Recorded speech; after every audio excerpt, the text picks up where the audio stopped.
Welcome to itsMargaretly. Hey babe, I'm here getting ready to do some reading. 30 minutes of reading a day keeps the doctor away. Currently, I'm reading more than one book, of course, but the first one I'm reading is Much Ado About Anne, the Mother Daughter Book Club. Um, I actually it's a series of books, it's like 5 to 6 books in this series. It's about mothers in a small community.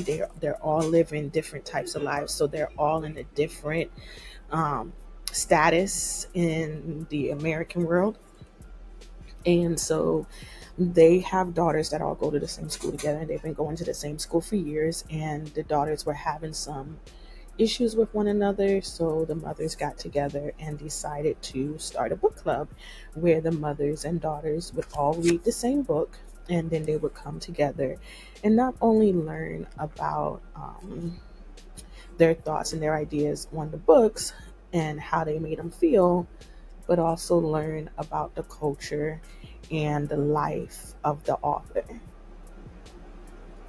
Pretty dope, right? I think that's a pretty dope idea that if any mother or daughter team wants to get into something like that, yo, hit me up because I would be so down for starting a real life mother daughter book club. So this is book 2 of the series. There are actually 7. There are 7 books. There's the Mother Daughter Book Club, Much Ado About Anne, Dear Pen Pal, Pies and Prejudice, Home for the Holidays, and air. You were air. I can't read the little stuff that's there. And then there's another one that's extremely too small for me to read. So all the books are here on the back. Um, so this little insight that they give us on the back says this year the mothers have a big surprise in store for Emma, Jess, Cassidy, and Megan. They have invited snooty Becca Chadwick and her mother to join the book club. But there are bigger problems when Jess finds out that her family may have to give up Half Moon Farm. In a year filled with Anne of Green Gables, skating parties, a disastrous mother daughter camping trip, and a high stakes fashion show. The girls realize that it's only through working together, Becca included, that they can save Half Moon Farm. This sequel to the Mother Daughter Book Club by acclaimed author Heather Vogel Frederick captures the magic of friendship and the scrapes along the way, and it will enchant daughters and mothers alike. So this is one of the books that I'm reading. I am actually very enchanted by it. I'm more than halfway through it. I'm very happy that I'm reading this series, and I'm definitely going to continue to make sure that I finish the whole series. The second book that I'm reading is Estate Planning for Dummies. I actually like the Dummies series. I think it's very insightful and it gives a lot of information that you can always go back and look into to make sure that your next steps are always the proper ones for what you're trying to do. Um, I brought this book because my grandmother, the staple of our family who's no longer with us, she did some estate planning and she really took care of us. She made sure that we were taken care of. And so I'm going to make sure that I do that for my children as well, which means that I need to learn about money and I don't really know about money. So this is the first book that I'm reading to help me open my eyes to all the different things that go into an estate, so that I can then dive into each one separately. So what it says on the back here is protect yourself, your family, your nest egg. Confused about how to handle your estate? overwhelmed by the idea of drafting wills, powers of attorney, healthcare directives, living trust, and more, it's not as intimidating as you might think. In Estate Planning for Dummies, a team of experts walks you through every step you need to take to get your affairs in order and build a rock solid plan for your assets that works for you and your family. From legally shrinking your tax bill to reducing the possibility of family conflict, this book is the helping hand you've been looking for. Inside, you'll find understand the jargon, draft an airtight will, minimize your taxes, pass on your business, create healthcare directives, set up a trust, build a retirement plan, reduce family conflict. And this was written by Jordan S. And Simon, sorry. And I like it. I'm enjoying it. I'm not that far into it, mainly because what I've been doing lately is making reading time videos, um, and that has involved much ado about Anne. And then I've been reading the estate planning when I'm going to sleep. Bad idea, because when I'm going to sleep, I don't want to do no heavy thinking. So less is read than I would prefer, because I need to change what I read, at what time I read it. I need to change what time I read it. So those are the two books that I am currently reading. Next on my reading list, or I don't even know what's next on my reading list, to be honest. So let me not even say next on my reading list, because my next on the reading list bookshelf is over there, and based on the things that I've been discovering about myself, I might change them up. But there are three books that I just got this week that I'm super excited to talk about. One is Think and Grow Rich by Napoleon Hill. This book has been out for years. This is a revised and updated version. I was listening to Instagram. I was scrolling on Instagram, not listening to it. Well, you can listen to Instagram. Anyways, I was scrolling on Instagram when I came across this post where a woman said that men will always tell women that they need to train other women to be wives, because today's men are not willing to do the personal growth to earn and keep a woman who has also done her personal growth. So if a woman is traumatized into believing that her existence is to be a wife and mother, I've been there, then she will never actually take care of her. And by not taking care of her, she comes to the table broken and incomplete, which makes it easier for the man to access her, because he is also broken and incomplete. One of the books that she named while making this statement was Think and Grow Rich, as a powerful tool for women to use to do the self help that they need in order to be fully healed.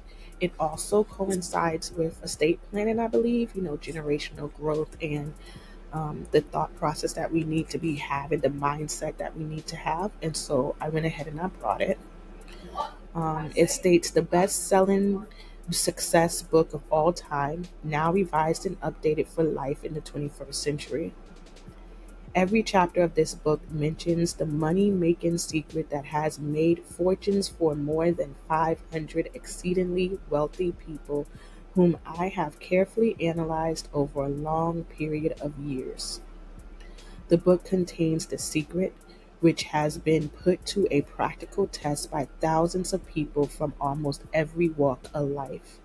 The secret to which I refer has been mentioned no fewer than 100 times throughout the book. It has not been directly named, for it seems to work more successfully when it is merely uncovered and left in sight, where those who are ready and searching for it may pick it up. If you are ready to put to use, you will recognize the secret at least once in every chapter. I wish I could tell you how you will know if you are ready, but that would deprive you of much of the benefit you will receive when you make the discovery in your own way. Napoleon Hill from the preface. And so, wow, that's my first time reading that.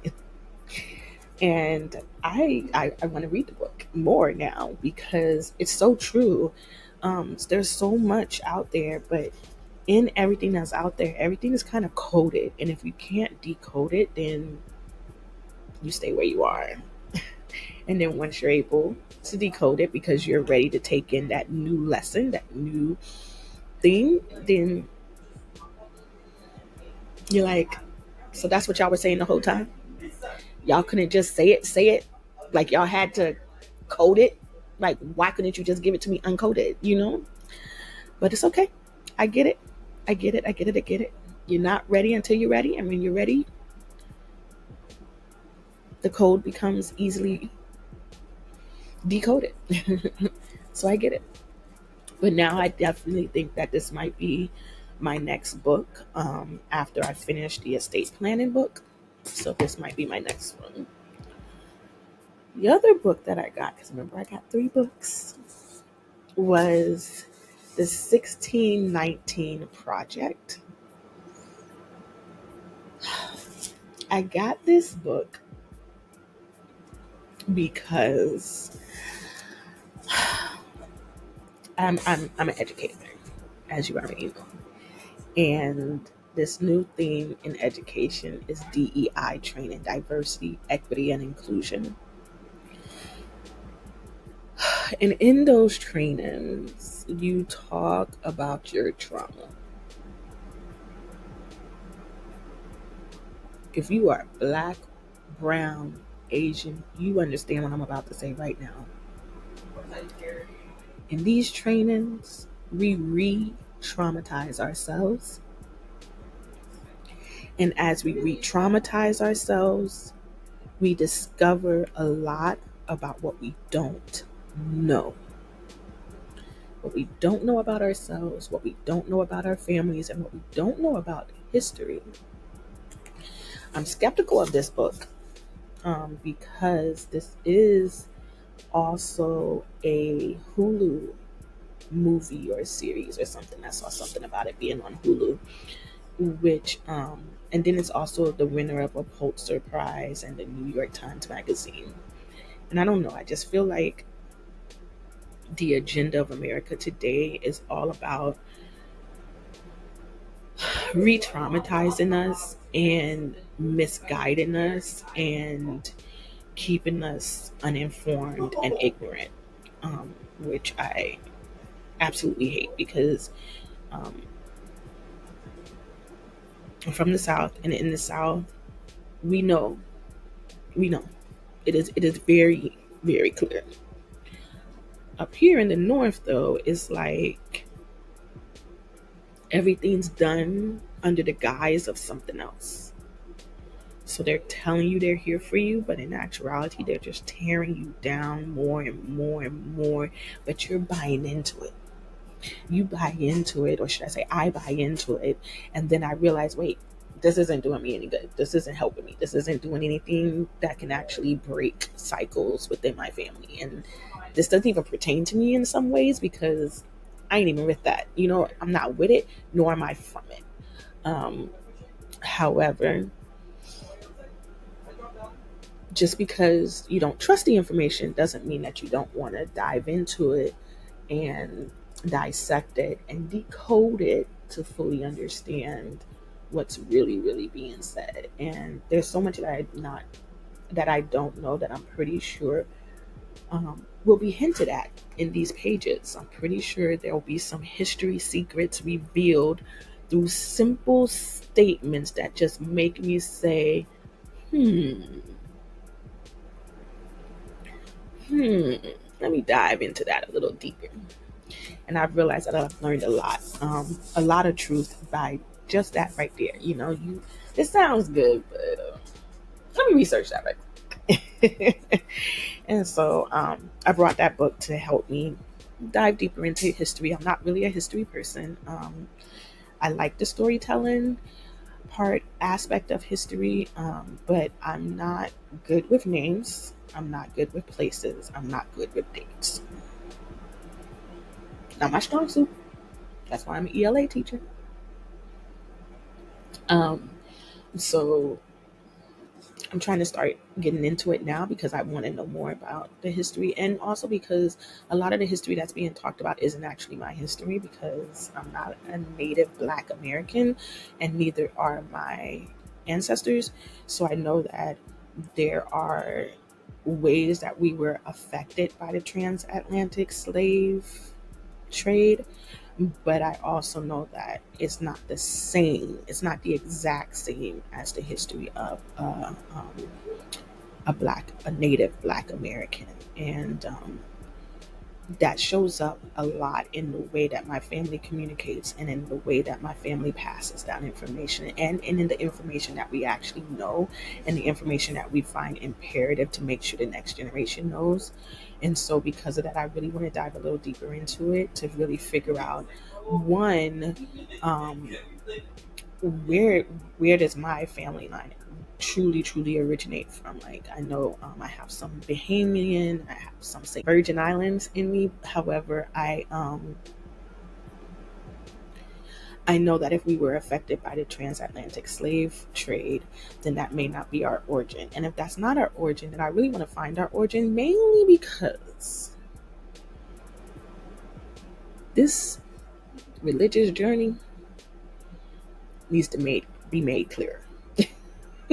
In my mind, the religious journey of my family needs to be made clearer, because I truly believe my ancestors are letting me know that I need to go back to our roots, our real spirituality, so that we can uncover our real power and we can get to where we really need to be, which may not be here in the United States. And in order to do that, I have to look into history outside of the United States. So all in all, that is why I want to read the 1619 Project and a lot of other books that are similar to it. The other book that I received this week was We Refuse, A Forceful History of Black Resistance by Kelly Carter Jackson. I'm going to be very honest with you guys. I saw this on Amazon and I purchased it because of the book cover. You see this? Woman with a shotgun, just standing there, looking up in the sky with her dreads nicely wrapped around her head in a white gown in the middle of a field. I refuse to, boo. I refuse to. So I'm gonna read it so I can understand what we refusing. Cause girl, you looking like that, I'm standing next to you. Okay, I'm standing next to you, but I don't want to be in white. I want to be in yellow, boo. I want to be in yellow. I want to be in yellow, and I want to have a shotgun just like this, standing right over here. You see, right over here, a little bit behind you, but right on the side of you. So when the next nigga pop off, I'm sorry, I apologize. So when the next person pops off, I can pop off too. Um, So the back of this one says praise for we refuse. And so these are just the comments on what people think of the book. Black resistance to white supremacy is often reduced to a simple binary between Dr. Martin Luther King Jr.'s nonviolence and Malcolm X's by any means necessary. In We Refuse, historian Kelly Carter Jackson urges us to move past this false choice, offering an unclenching examination of the breadth of Black responses to white oppression, particularly those pioneered by Black women. The dismissal of Black violence as an illegitimate form of resistance is itself a manifestation of white supremacy, a distraction from the insidious, unrelenting violence of structural racism. Force, from work stoppages and property destruction to armed revolt, has played a pivotal part in securing freedom and justice for Black people since the days of the American and Haitian revolutions. But violence is only one tool among many. Carter Jackson examines other, no less vital, tactics that have shaped the Black struggle, from the restorative power of finding joy in the face of suffering to the quiet strength of simply walking away. Clear eyed, impassioned, and ultimately hopeful, We Refuse offers a fundamental corrective to the historical record, a love letter to Black resilience, and a path toward liberation.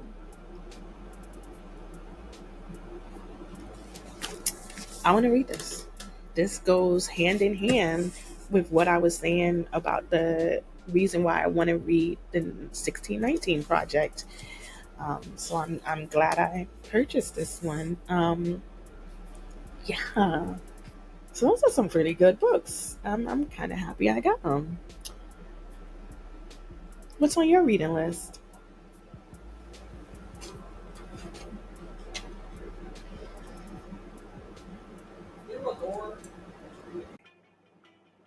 Join the conversation. Add a comment, send me an email, follow me on Instagram.